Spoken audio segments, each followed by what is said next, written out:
नमस्कार दोस्तों, स्वागत है आपका मेरे चैनल धार्मिक कथाएं में। वट सावित्री व्रत की संपूर्ण कथा विधि स्कंद पुराण में बताई गई है। स्कंद पुराण में देवी सावित्री के पति सत्यवान की मृत्यु हो जाने पर सावित्री द्वारा पति के प्राण वापस लाने की कथा का जिक्र वट सावित्री व्रत कथा में किया गया है। इस कथा के विषय में कहा गया है कि यह कथा सौभाग्य प्रदान करने वाला है, इसलिए वट सावित्री के दिन वट वृक्ष के नीचे इस कथा का विस्तार पूर्वक पाठ करना चाहिए और सुहागन महिलाओं को इस कथा को सुनना चाहिए। आइए शुरू करते हैं वट सावित्री व्रत कथा।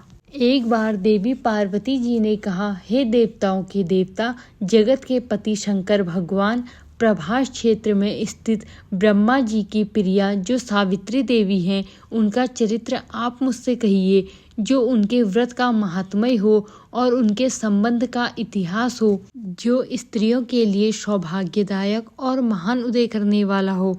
तब शंकर भगवान ने कहा कि हे महादेवी, प्रभास क्षेत्र में स्थित सावित्री के असाधारण चरित्र को मैं तुमसे कहता हूँ। हे माहेश्वरी, सावित्री स्थल नामक स्थान में राजकन्या सावित्री ने जिस प्रकार से उत्तम वट सावित्री व्रत का पालन किया। मद्र देश में एक धर्मात्मा राजा रहता था, जो सभी प्राणियों के हित में तत्पर रहता था। उसका नाम अश्वपति था। धर्मात्मा क्षमाशील सत्यवादी होने पर भी राजा संतान रहित था। एक समय वह राजा प्रभास क्षेत्र में यात्रा करने पहुँचे और सावित्री स्थल पर आ गया। वहां पर राजा ने अपनी रानी के साथ इस प्रकार व्रत किया, जो सावित्री व्रत के नाम से प्रसिद्ध, सभी प्रकार की कामनाओं को पूर्ण करने वाला है। भूर्भुवस्सुवः इस मंत्र की साक्षात मूर्ति बनाकर स्थित श्री ब्रह्मा जी की प्रिया सावित्री देवी उस राजा पर प्रसन्न हुई। कमंडलू को धारण करने वाली वह सावित्री देवी दर्शन देने के बाद पुनः अदृश्य हो गई। लेकिन देवी के दर्शन के पुण्य से कुछ दिनों बाद राजा अश्वपति के घर देवी के समान रूप वाली कन्या का जन्म हुआ, जो देवी सावित्री के अंश से ही उत्पन्न हुई थी। देवी सावित्री की प्रसन्नता से प्राप्त तथा सावित्री की पूजा करने के बाद उत्पन्न कन्या का नाम सावित्री रखा गया। वह राजकन्या देवी लक्ष्मी के समान शोभित होती हुई बढ़ने लगी और धीरे धीरे सुकोमल अंगों वाली वह कन्या यौवन अवस्था को प्राप्त हुई। नगरवासी उस कन्या को देखकर यही समझते थे कि वह कोई देव कन्या है। कमल के समान विशाल नेत्रों वाली एवं तेज से अग्नि के समान प्रज्वलित होती हुई वह सावित्री महर्षि भृगु द्वारा कहे हुए सावित्री व्रत को करने लगी। लक्ष्मी के समान सुशोभित वह कन्या एक दिन देवी सावित्री की पूजा के बाद पिता के पास खड़ी हो गई। उस समय पुत्री की युवा अवस्था को देखकर राजा ने मंत्रियों से सलाह किया। इसके बाद राजा ने सावित्री से कहा, हे पुत्री, तुम्हें योग्य वर को देने का समय आ गया है। मुझसे कोई तुम्हें मांगने के लिए भी नहीं आता और मैं भी विचार करने पर तुम्हारी आत्मा के अनुरूप वर को नहीं पा रहा हूँ।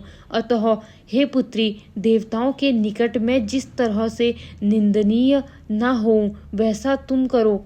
मैंने धर्मशास्त्र में पढ़ा और सुना भी है, यदि पिता के घर में रहती हुई विवाह से पहले ही कन्या रजोधर्म से युक्त हो जाती है तो उसके पिता को बड़ा पाप लगता है। इसलिए हे पुत्री, मैं तुमको भेज रहा हूँ कि तुम स्वयं ही अपने योग्य वर ढूंढ लो।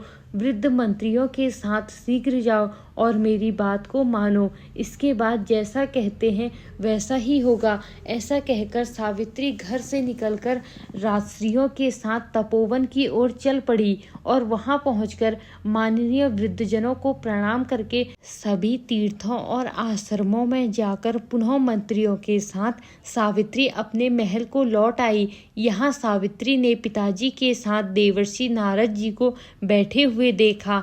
आसन पर बैठे हुए नारद जी को प्रणाम करके मुस्कुराती हुई जिस कार्य के लिए मैं वन में गई थी सारी बातें कहने लगी। सावित्री बोली, हे नारद जी, शाल्व देश में धर्मात्मा धूमत्सेन नाम से विख्यात एक क्षत्रिय राजा हैं जो दैव योग से नेत्रहीन हो गए हैं।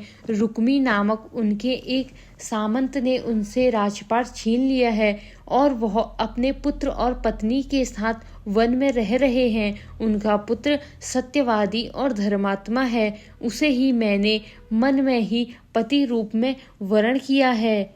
नारद जी सावित्री के वचनों को सुनकर बोल पड़े, हे राजन, सावित्री ने यह बड़ा कष्टप्रद कार्य कर डाला। बाल बुद्धि होने से इसने केवल गुणवान समझकर सत्यवान को वरण कर लिया। सत्यवान मिट्टी के घोड़े बनाता है और घोड़े का चित्र भी बनाता है, इससे उसे चित्राश्व भी कहते हैं। सत्यवान दान और गुणों में रंतिदेव के शिष्य के समान है, ब्राह्मणों की रक्षा करने वाला और सत्यवादी है। राजा यताति के समान उदार, चंद्रमा के समान प्रिय लगने वाला, रूप में दूसरों अश्वनी कुमारों के समान, घुमत्वसेन के समान बलवान है। लेकिन उसमें केवल एक दोष है, दूसरा कोई नहीं कि सत्यवान आज से ठीक 1 वर्ष पर सीणायु हो जाने से देह त्याग कर देगा। इस प्रकार नारद जी की बात सुनकर राजकन्या सावित्री ने राजा से कहा, राजा, लोग किसी से एक बार कोई बात कहते हैं, ब्रह्मविद्ता एक ही बार कहते हैं और एक ही बार कन्या दान में दी जाती है। ये तीनों कर्म एक ही बार किए जाते हैं, बार बार नहीं। दीर्घायु हो या अथवा अल्पायु, गुणवान हो अथवा निर्गुण, वर को एक ही बार वरण किया जाता है। अब दूसरे वर को वरण नहीं करूंगी। नारद जी ने कहा, हे राजन, यदि आपको उचित लगता हो तो अपनी पुत्री सावित्री का कन्यादान शीघ्र कर डालिए। राजा शुभ मुहूर्त विधि विधान पूर्वक सत्यवान के संग सावित्री का विवाह करवा दिया। सावित्री अपने पति को पाकर ऐसे प्रसन्न थी जैसे उसे पुण्यवान पुरुष स्वर्ग को पाकर प्रसन्न होता है। सावित्री उस सत्यवान के साथ आश्रम में रहते हुए नारद जी की कही हुई बात को याद करती रहती थी और उस दिन को गिनती रहती थी कि जब सत्यवान देह त्याग कर चले जाएंगे। जब सत्यवान के मरण के केवल 3 दिन शेष रह गए, तब सावित्री ने निराहार रहने का व्रत लिया और तीसरे दिन सुबह स्नान करके देवता और पितरों का पूजन किया। फिर सास ससुर की चरण वंदना करके वह पति के साथ जंगल की ओर चल पड़ी। जंगल में लकड़ी काटते काटते अचानक सत्यवान के सिर में दर्द होने लगा। सावित्री ने कहा कि आप कुछ देर मेरी गोद में सिर रखकर सो जाइए, फिर हम आश्रम की ओर चलेंगे। जैसे ही सत्यवान सावित्री के गोद में लेटे, वैसे ही सावित्री ने देखा कि सांवले पिंगल वर्ण वाले कीटधारी पीत वस्त्र पहने हुए साक्षात सूर्य के समान उदित हुए पुरुष उनके सामने खड़े हैं। सावित्री ने उन्हें प्रणाम किया और उनसे पूछा कि आप कौन हैं। इस पर यमराज ने कहा कि मैं सब प्राणियों के लिए भयंकर और कर्मानुसार उनका उचित दंड देने वाला यम हूँ।